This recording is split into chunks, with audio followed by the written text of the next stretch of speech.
देखो RPSC first second grade में जो भी ग्रुप थ्योरी का जितना भी सिलेबस है वो हम यहाँ करने वाले हैं और हमारी रेफरेंस बुक रहेगी नवकार की बुक। आप सब लोगों ने देखी होगी। कई लोग जेपीएच यूज करते हैं बट कोई ज्यादा फर्क नहीं है। जेपीएच में थोड़े से एग्जाम्पल ज्यादा होंगे, वो सब हम यहाँ पे करने ही वाले हैं। और ठीक है, बाकी हम पूरा ध्यान देंगे कि हम एग्जाम्पल्स भी करें, पीवाईक्यू भी करें, एक्स्ट्रा एग्जाम्पल्स लें और डिटेल तरीके से एक एक पेज लेके ग्रुप थ्योरी की बुक का हम अच्छे से उसको देखेंगे कि क्या क्या इंपॉर्टेंट की पॉइंट्स हैं, वो सब हम अलग से नोट भी करेंगे। आप चाहते हैं तो वीडियो देखते देखते पॉज करके और अपने नोट्स बना सकते हैं।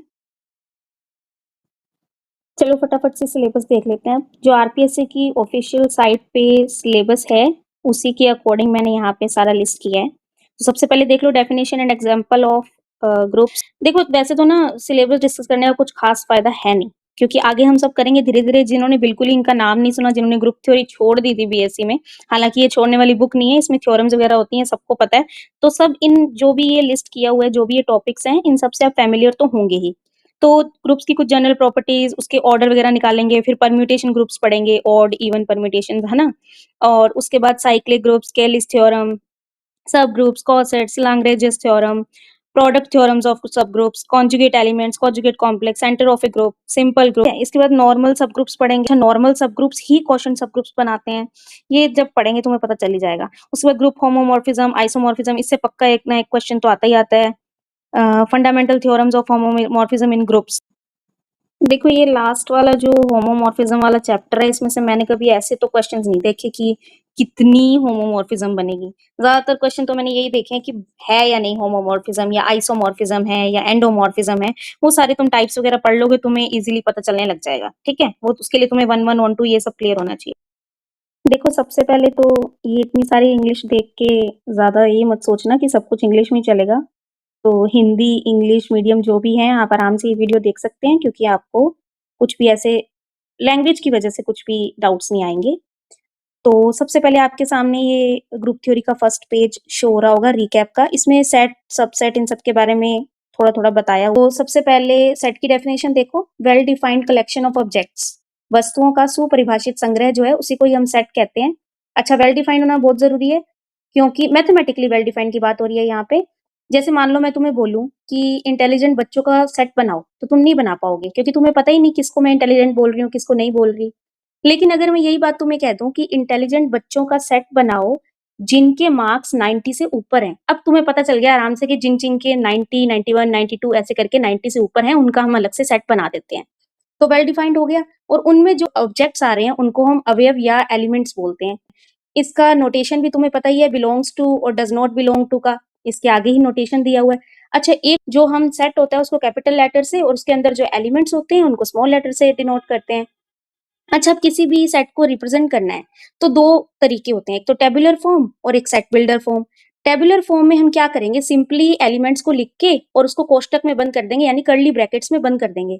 लेकिन सेट बिल्डर फॉर्म में क्या करना है, तुम्हें एक्स लिखना है और उस एक्स का गुणधर्म लिखना है। मान लो मैं तुम्हें कह दूं कि ऐसे एलिमेंट्स जो कि, अच्छा, ऐसे नेचुरल नंबर्स जो 3 से कम हैं, तो वो एलिमेंट्स कौन कौन से होंगे, 1 और 2, है ना। तो इसी का सेट बनेगा तुम्हारे पास। तो इसका सेटअप तुम सेट बिल्डर फॉर्म में कैसे बनाओगे, x where x is less than 3, x 3 से कम है, यानी 1 और 2, तो एक्स 3 से कम है, ये इसका गुणधर्म हो गया। यहीं पे इस गुणधर्म को पी बोल रहा है, ठीक है, जो लिखा हुआ है, समझ में आ गया। उसके बाद अब सबसेट की दी हुई है। सबसेट में क्या होता है, ए का प्रत्येक अवयव समुच्चय बी का भी अवयव हो तो ए बी का उप समुच्चय कहलाता है।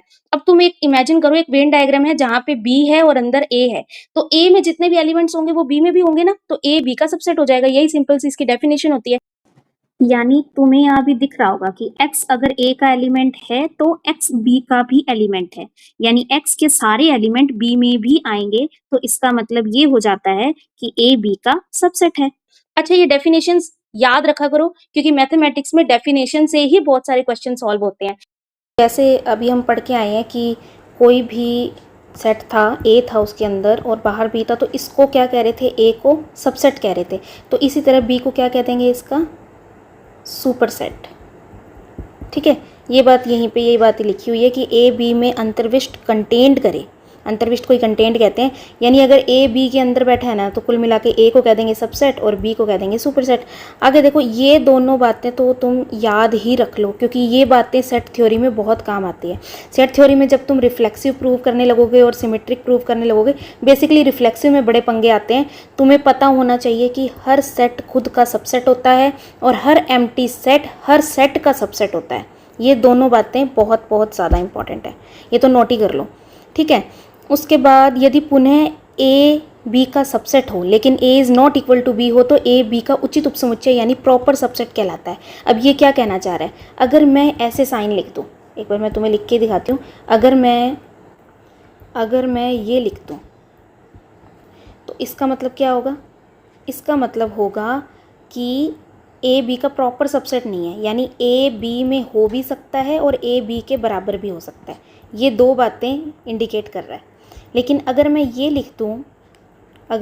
लिख दूँ तो इसका मतलब क्या होगा कि ए बी का प्रॉपर सबसेट है, और यही बात यहाँ पे लिखी हुई है। उचित उपसमुच्चय कब तुम कहोगे, जब A is not equal to B बता रखा है ना इसने, तो बचा ये वाला केस, यानी ए बी का प्रॉपर सबसेट हो जाएगा। इसके अलावा यूनियन, इंटरसेक्शन, डिफरेंस, ये सब तुम्हें ये ऑपरेशंस होते हैं, ये पता ही है। तुम सेट थ्योरी पढ़ोगे तो ये सब बातें तुम्हें क्लियर हो जाएगी। बस हम फटाफट देख रहे हैं ताकि हमें ग्रुप में सेट से रिलेटेड कोई चीज़ आ जाए तो दिक्कत ना आए। ए यूनियन भी तुम्हें पता है, अगर कोई एलिमेंट दोनों में हो, यानी इसमें एक्स है और ये बी है और इसमें वाई है, तो ए यूनियन बी में एक्स भी आएगा वाई भी आएगा। ये बात तुम्हें ए यूनियन बी के बारे में पता होनी चाहिए। उसके बाद है A intersection B. A intersection B में क्या होगा, या एक्स है, ये वाई है, ये जेड है, तो ए इंटरसेक्शन बी में क्या होगा, जेड आएगा।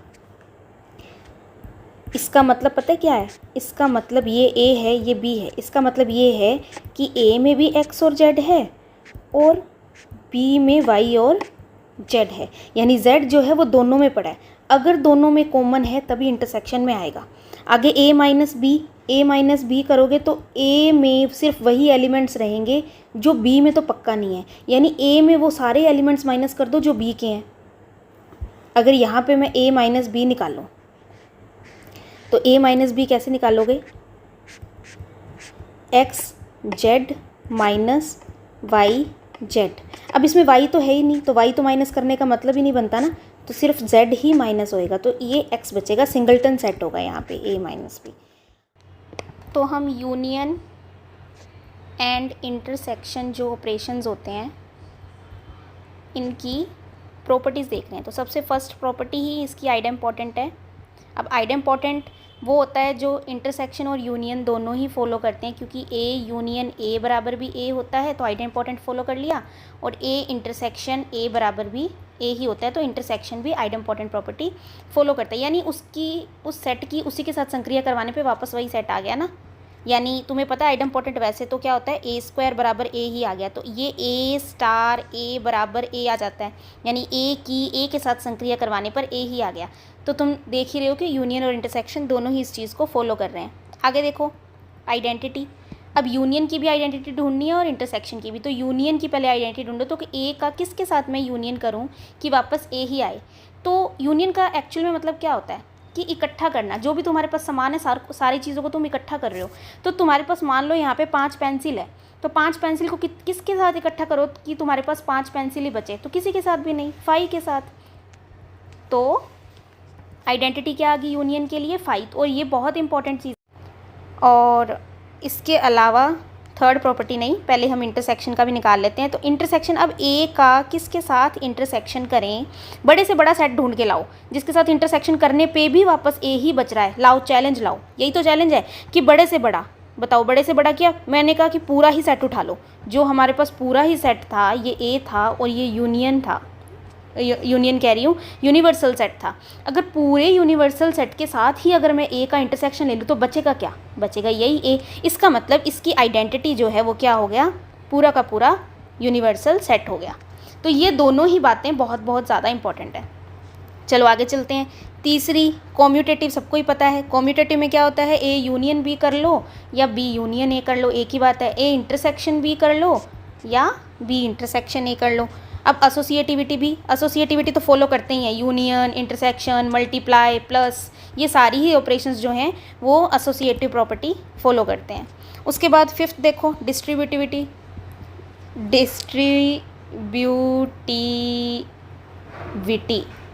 डिस्ट्रीब्यूटिविटी में क्या होता है, अच्छा ए यूनियन है बाहर और अंदर है बी इंटरसेक्शन सी। अब ये यूनियन जो है ना ये बट जाएगा दोनों में, इसी तभी तो इसको क्या कहते हैं, बंटनता हिंदी में। तो ए यूनियन बी कर दो, ये बीच में जो अंदर था वो लगा के, और ए को सी के साथ भी, ए यूनियन सी, तो दोनों में बट गया ना, बी के साथ भी और ए के साथ भी। अच्छा और देखो और क्या है, अंदर इंटरसेक्शन बाहर इंटरसेक्शन और अंदर यूनियन हो तो क्या करोगे, ए इंटरसेक्शन बी, अंदर यूनियन था ना, यूनियन ए इंटरसेक्शन सी, तब भी बट जाएगा। अच्छा और सुनो, अगर अंदर ए इंटरसेक्शन बी हो और बाहर यूनियन हो, ये तो सेम ही हो गया, सेम ही हो गया, बस इसको पलट के लिखा है, ठीक है। अंतर्विष्टता को पता नहीं मुझे हिंदी में क्या कहते हैं, अभी देख लेते हैं। ए अगर ए यूनियन बी के अंदर बैठा है तो बी कुछ नहीं है, ए यूनियन बी के अंदर होता है, वाह, और बी ए यूनियन बी के अंदर होता है, तो सबको ही पता है तुम्हें, ये तो तुम्हें सबको ही पता है, ये ए है, ये बी है, या एक्स है, या वाई है, जेड है, तो ए यूनियन बी क्या होगा, x comma y comma z. क्या ए यूनियन बी के अंदर नहीं बैठा क्या, साफ ही पता चल रहा है। तो अंतर्विष्टता तो तुम्हें आती है। अब यह बहुत ज़्यादा इंपॉर्टेंट है, अगला जो लॉ है डी मॉर्गन्स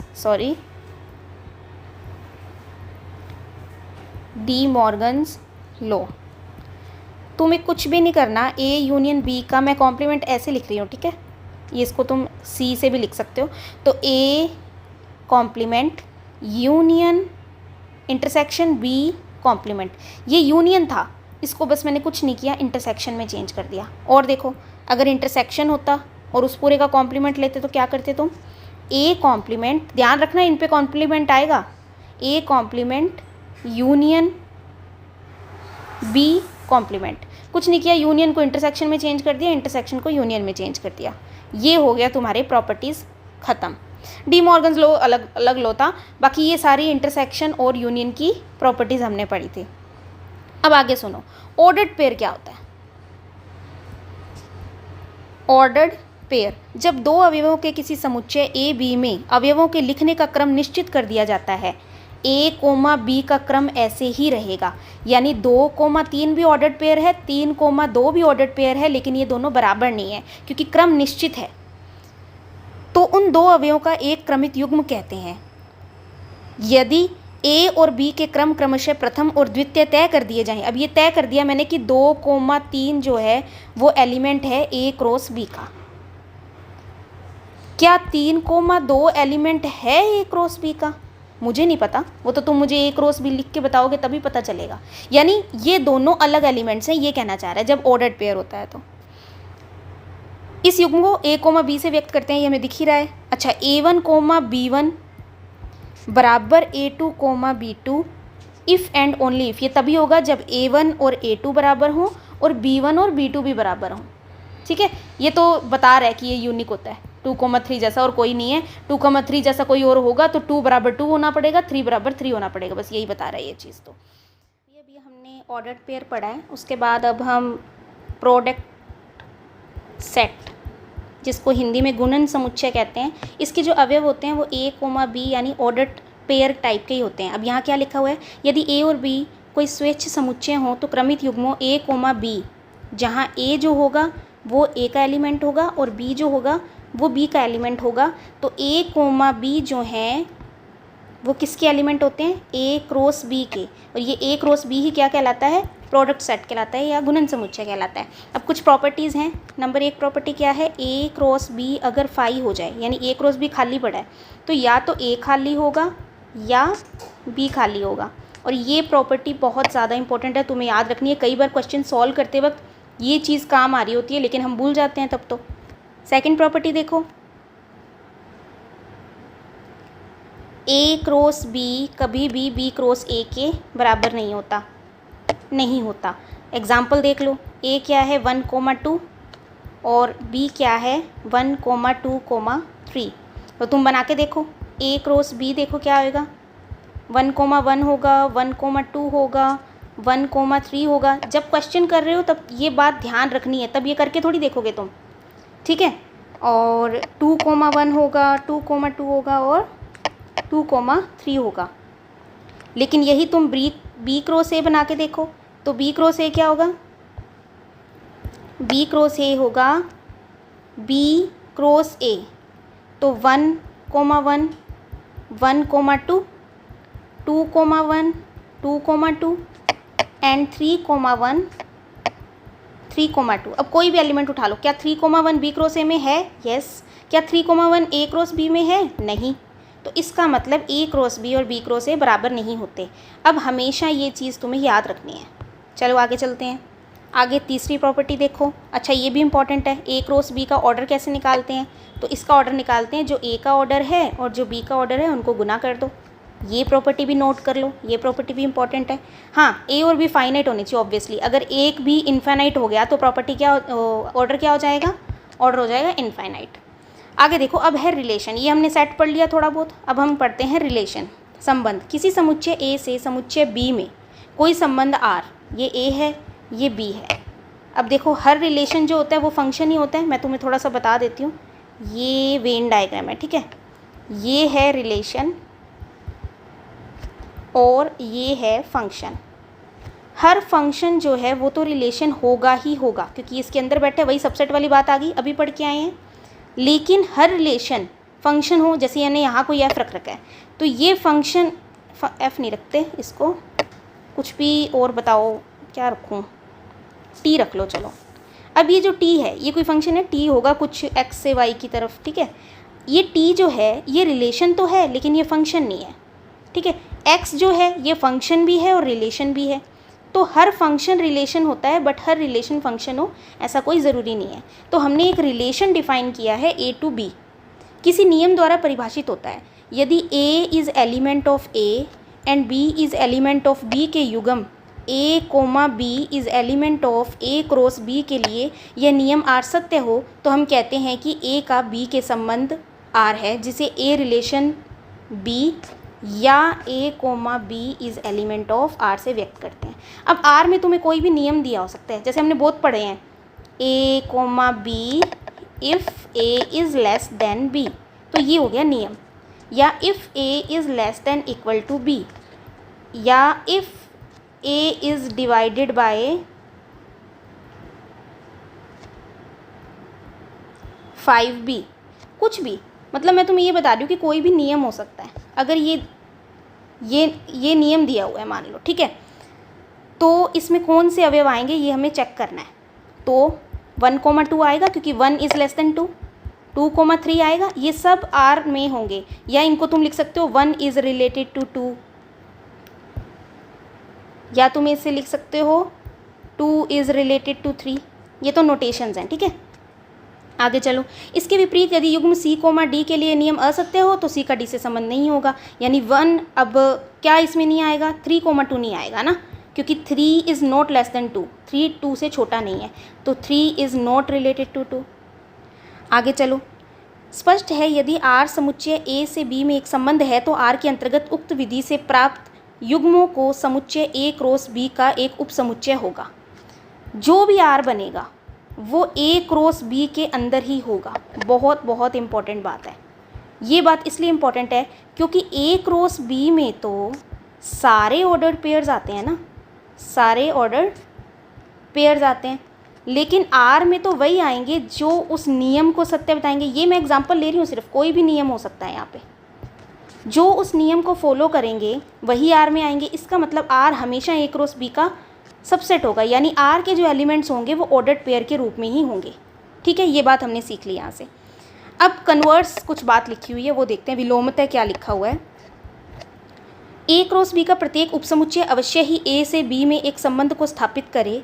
इस विवेचन के आधार पर संबंध की निम्न परिभाषा दी जा सकती है। क्या डेफिनेशन है, समुच्चय A से समुच्चय B में कोई द्विआधारी संक्रिया R गुणन समुच्चय A क्रॉस B का एक उपसमुच्चय। यही बात जो मैंने ए क्रॉस बी भी बता दिया, आर भी बता दिया, और फिर मैंने ये भी बता दिया कि आर जो है वो ए क्रॉस बी का उपसमुच्चय ही होता है। यही बात बोली हुई है वापस। तो स्पष्ट है कि एस एन कोटि का परिमित समुच्चय हो तो एस में परिभाषित होने, अब एस कोई सेट ले लिया हमने जिसका ऑर्डर है एन, या ऑर्डर ऑफ एस बराबर एन, कैसे मर्जी लिख लो वो तो तुम। इसमें कुल संबंधों की संख्या निकालनी है। अब मुझे एक बात बताओ, ए क्रॉस बी में कितने एलिमेंट्स होंगे? अगर एस में एन एलिमेंट्स हैं तो ए क्रॉस बी नहीं, तुम इसको लिखो, क्योंकि हम एस ही ले रहे हैं, तो एस क्रॉस एस में कितने एलिमेंट्स होंगे? क्योंकि हम तो ऑर्डर्ड, अगर रिलेशन की बात आ रही है तो हमें ऑर्डर्ड पेयर के बारे में ही सोचना पड़ेगा। तो ऑर्डर्ड पेयर के बारे में सोचना है तो गुणन समुच्चय बनाना होगा। तो गुणन समुच्चय में कितने एलिमेंट्स हैं? N square. बहुत बढ़िया। अब हमें बनाना है रिलेशन, तो रिलेशन जो है वो सबसेट होगा एस क्रॉस एस का। तो अब सबसेट बनाने के लिए क्या करते हैं? 2 की पावर एन स्क्वायर। ये मैं तुम्हें अलग से बताती हूँ। अगर ऑर्डर ऑफ एस बराबर एन है तो order of power set of S, power set of S जिसको घात समुच्चय भी बोलते हैं, घात समुच्चय, इसका ऑर्डर होता है 2 की पावर एन। ठीक है, इसमें इसके सारे सबसेट होते हैं। तो अगर मैं सोचूं कि कितने सबसेट बनेंगे तो 2 की पावर एन स्क्वायर सबसेट बनेंगे, यानी टोटल नंबर ऑफ सबसेट्स क्या हो गया? Total number of subsets is equal to हो गया 2 की पावर एन स्क्वायर, यानी टोटल नंबर ऑफ सबसेट यानी टोटल नंबर ऑफ रिलेशंस। समझ में आ रही है बात? ये बात ध्यान में रखो, क्योंकि जो जो सबसेट है वो रिलेशन भी है, क्योंकि आर एक्चुअल में सबसेट ही होता है ना, और हमें टोटल रिलेशन ही तो काउंट करने, कितने रिलेशंस बनेंगे। तो टोटल नंबर ऑफ रिलेशंस क्या हो जाएंगे? 2 की पावर एन स्क्वायर माइनस 1। अब बताओ कि ये -1 क्यों किया? क्योंकि मैंने फाइंड किए हैं अरिक्त। हाँ, बेशक अगर तुम टोटल नंबर ऑफ रिलेशंस बोलोगे तो 2 की पावर एन स्क्वायर, कोई डाउट नहीं है इसमें, लेकिन अरिक्त पूछ लिया उसने तो -1 करना पड़ेगा। इसलिए यहाँ पे ऐसा लिखा हुआ है कि 2 की पावर एन स्क्वायर -1 होगी, क्योंकि एस क्रॉस एस के अरिक्त उपसमुच्चयों की संख्या 2 की पावर एन स्क्वायर -1 होती है। ये हो गया रिलेशन और ये हो गई रिलेशंस की काउंटिंग। ठीक है, साथ साथ आप नोट्स बनाते रहें, और या फिर आपको नोट्स PDF फॉर्म में मिल जाएंगे अगर आप डिमांड करोगे ऑब्वियसली। इसके बाद हम पढ़ते हैं काइंड्स ऑफ रिलेशन। रिलेशन कितने टाइप का होता है? सबसे पहला देख लेते हैं रिफ्लेक्सिव। रिफ्लेक्सिव में क्या करना होता है? A is element of S, क्या ये खुद से रिलेटेड है या नहीं? तो ए रिलेटेड टू ए, अगर है तो ठीक है। अब अपने कुछ एग्जाम्पल भी साथ में लेके चलते रहते हैं ताकि तुम्हें डाउट सारे क्लियर हो जाएं। अच्छा, ए लेस देन बी ही ले लें क्या? नहीं, ए वो तो फिर ए लेस देन बी में तो रिफ्लेक्सिव होगा ही ना, नहीं ना। चलो यही, पर ए लेस देन बी में तो कुछ भी नहीं होगा। कोई ऐसा एग्जाम्पल लेते हैं जिससे सारे क्लियर हो जाएं। A minus B is divided bye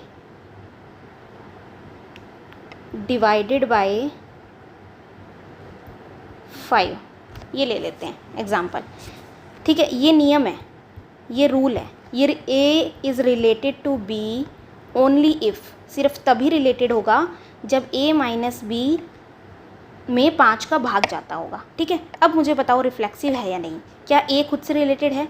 तो A minus A is equal to 0, और 0 में 5 का भाग जाता है, बिल्कुल जाता है, रिफ्लेक्सिव हो गया। आगे देखो, दूसरा देखो सिमेट्रिक। सिमेट्रिक है, अब सिमेट्रिक में देखो, A related to B implies B related to A. अगर ए बी से रिलेटेड नहीं हुआ ना तो हम सिमेट्रिक चेक ही नहीं करेंगे, वो ऑटोमेटिकली सिमेट्रिक हो जाएगा। ये बच्चों का बड़ा कन्फ्यूज़न रहता है, क्योंकि वो ये चीज़ भूल जाते हैं। ए रिलेटेड टू बी है तभी या तो ही, जो भी तुम बोलो, जैसी भी हिंदी तुम बोलते हो, ए रिलेटेड टू बी तो ही बी रिलेटेड टू ए। अब मेरे को बताओ, इसमें ऑलरेडी हमें ये पता है कि ए माइनस बी में 5 का भाग जाता है, कुछ भी आ जाए, मुझे ऐसे लिखना चाहिए 5 डिवाइड्स ए माइनस बी, इसका मतलब होता है डिवाइड्स, ये लंबी लाइन जो है। तो 5 डिवाइड्स ए माइनस बी ऑलरेडी दिया हुआ है, तो 5 डिवाइड्स बी माइनस ए। बताओ, ऑब्वियसली अगर ए माइनस बी को डिवाइड करे तो बी माइनस ए को भी डिवाइड करेगा ही ना, बस नेगेटिव निशान आ जाएगा, उससे कोई फ़र्क नहीं पड़ता, डिवाइड तो कर रहा है ना, बस सिमेट्रिक हो गया। आगे चलो, ये चीज़ ध्यान रखना, ठीक है, कि ये दिया होना चाहिए तभी ये होना चाहिए। आगे चलते हैं, ट्रांजिटिव। सेम चीज़ है, इसमें भी सेम चीज़ है कि A related to B and B related to A, then B related to C, then A related to C. अब इसमें ये भी होना चाहिए, ये भी होना चाहिए, तब हम कह सकें कि ए रिलेटेड टू सी है तो वो ट्रांजिटिव हो जाएगा। इसमें चेक करो, अब ए माइनस ए भी तो ले नहीं सकते, कुछ एग्जाम्पल लेना पड़ेगा जिससे हम प्रूव कर पाएँ कि ये गलत। देखो मैथ्स में एक बात याद रखो, अगर कोई भी चीज़ सही प्रूव करनी होती है ना तो उसके लिए प्रूफ लगता है। प्रूफ कर दो तुम, बस वो सबके लिए सही हो जाएगा, एक जनरल प्रूफ। लेकिन अगर तुम्हें किसी चीज़ को गलत साबित करना है ना तो उसके लिए एग्जाम्पल ढूंढ के लाओ, क्योंकि अगर वो किसी एक एग्जाम्पल के लिए भी गलत हो गया ना तो वो हर चीज़ के लिए गलत हो जाएगा। सिर्फ एक छोटा सा एग्जाम्पल ही काफ़ी है उस नियम को, उस रूल को गलत साबित करने के लिए। चलो आगे चलते हैं हम। अब ये ट्रांजिटिव प्रूव करना था हमें। क्या है हमारे पास कि 5 डिवाइड्स a माइनस बी, ये नियम है हमारे पास। तो 6 माइनस 1 1 और ले लेते हैं 6 माइनस 1 में 5 का भाग जा रहा है और 1 माइनस 6 में भी 5 का डिवाइड जा रहा है, तो ये तो बना ही नहीं, है ना। 6 ले लिया, 6 माइनस 1 में भी जा रहा है, 1 माइनस 6 में भी जा रहा है, तो 6 माइनस 6 में भी जा रहा है, तो ट्रांजिटिव हो गया। लेकिन मैंने क्या कहा है, एक एग्जाम्पल तुम्हें मिल भी गया तो भी तुम ये नहीं कह सकते कि ये बात सही है, या तो प्रूव करो। चलो ठीक है, जनरल प्रूव कर लेते हैं। a माइनस बी, बाकी अगर तुम्हें गलत साबित करना है ना तो एग्जाम्पल ढूंढ के साबित करना पड़ेगा। a माइनस बी में 5 का भाग जा रहा है, तो ये कुछ 5 के टाइप का दिखेगा। k कुछ भी नंबर हो सकता है, k इज़ एनी इंटीजर, कोई भी क्या कहते हैं इंटीजर को हिंदी में, पूर्णांक है। b माइनस सी भी, ये इसको k1 ले लेते हैं, इसको k2 ले लेते हैं, ठीक है। अब इन दोनों को जोड़ो, इन दोनों को जोड़ेंगे तो a माइनस सी बराबर 5 k1 प्लस k2। हाँ ठीक है ना, फिर एग्जाम्पल मिलना ही नहीं था अपने को, क्योंकि ये ट्रांजिटिव है। अब ट्रांजिटिव क्यों है, क्योंकि a माइनस बी में भी 5 का भाग जा रहा है, 5 का भाग दोगे तो कुछ k1 आएगा। b माइनस सी में भी 5 का भाग जा रहा है, जब हमने a माइनस सी इन दोनों का यूज़ करके निकाला है, खुद अपनी तरफ से तो कुछ ऐड किया नहीं हमने, तो a माइनस सी भी कुछ ऐसा बन रहा है। यानी जब a माइनस सी में तुम 5 का भाग दोगे तो कुछ k1 प्लस k2 टाइप का कुछ इंटीजर ही आएगा। इसका मतलब ये a भी c से रिलेटेड हो गया, तो इसका मतलब ये क्या हो गया, ट्रांजिटिव प्रॉपर्टी भी होल्ड कर गया, ठीक है। अगर अच्छा एक बात और सुनो, अगर कोई भी रिलेशन सिमेट्रिक, रिफ्लेक्सिव, सिमेट्रिक और ट्रांजिटिव प्रॉपर्टी तीनों होल्ड करता है तो उसे हम कहते हैं इक्विवेलेंस या तुल्यता संबंध या रिलेशन। इक्विवेलेंस रिलेशन कहते हैं उसको। ये आगे शायद यही आने वाला है। अच्छा ठीक है, एंटी सिमेट्रिक और देख लो, बीच में रह गया था, फिर हम देखते हैं कि इक्विवेलेंस के बारे में ये क्या कह रहा है। एंटी सिमेट्रिक देखो पहले। अच्छा, अब एंटी सिमेट्रिक क्या होता है, देखो सिमेट्रिक और एंटी सिमेट्रिक में कंफ्यूज नहीं होना है तुमको। A is related to B